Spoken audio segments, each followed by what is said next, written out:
Hello, everyone. I'm Kate, and welcome back to another episode of Chatterbox, the podcast where we learn about information you had no need for. Today, the topic of the podcast is storytelling.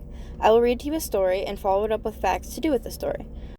This theme to me felt like a good way to play off of last week's theme of crazy experiences, where you guys wrote in to tell me about, your crazy experiences. We had some really great write-ins last week, so I decided to take it into my own hands to find more stories to tell you this week. So, all right. Let's dive in.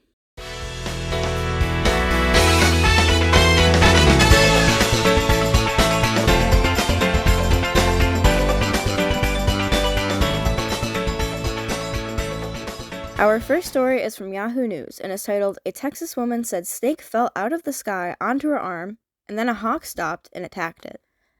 Talk about a truly weird news story. In late July, Peggy Jones was mowing her front lawn in Sibley, Texas, when a snake fell out of the sky and wrapped its entire body around her arm.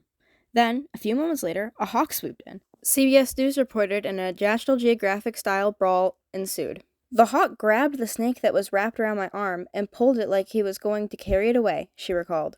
"And when he did, it flung my arm up. The hawk was carrying my arm and the snake with it." After several agonizing minutes, the hawk managed to pull the snake off Jones, whose arm was bruised and bloodied by the hawk's talons. She may have also been bitten by the snake, though she was not sure she was. Her husband took her to the hospital where she was treated for cuts, abrasions, scratches, and severe bruising, CBS News said. Jones was given an antibiotic and stayed up all night monitoring her wounds. "Not that I could have slept much anyway," she said. Wow, that really is a crazy story, and it's one of those things that you just never would expect to happen to you. While hawk attacks are super rare, many hawks will dive in an attempt to drive people away from their nests or food. So, I guess it's not super uncommon to think that a hawk could be dangerous, but you'd never think that a hawk would pursue its meal right over a human, considering how skittish they are when it comes to people being close to them, their nests, and their food. This sounds like it was a truly out of the ordinary experience, but wildlife attacks are more common than you may think, considering that 57,000 wildlife deaths occur yearly. This kind of reminds me of the Greek playwright Aeschylus, which is most definitely not how you say his name. I could not figure that out. But he most definitely experienced a very tragic death that you wouldn't expect to happen when an eagle mistook his bald and shiny head for a rock and accidentally killed the author by dropping the animal onto him. This is just an absolutely insane way to die. However, this is kind of just one of the he said, she said legends from way back before anyone who is currently alive could remember. So the story could be completely false, but I'm compelled to believe it is true, especially after hearing the story that I just told you. My next story, believe it or not, also takes place in Texas. According to UPI News, on April 1st, the city of Kyle, Texas, announced it's making another attempt at breaking the Guinness Book of World Records for the largest same-name gathering with the official gathering of the Kyles. The city, which managed to attract 1,490 people named Kyle to the event last year, said that the official gathering of the Kyles record attempt will take place at 1 p.m. on May 18th as part of the Kyle Fair.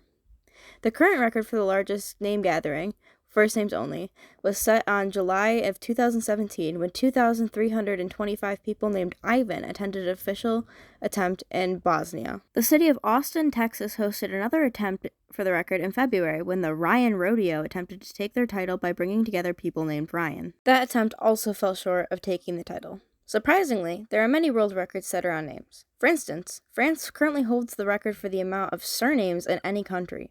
There was also once a record set for the most boys named Nigel in one room.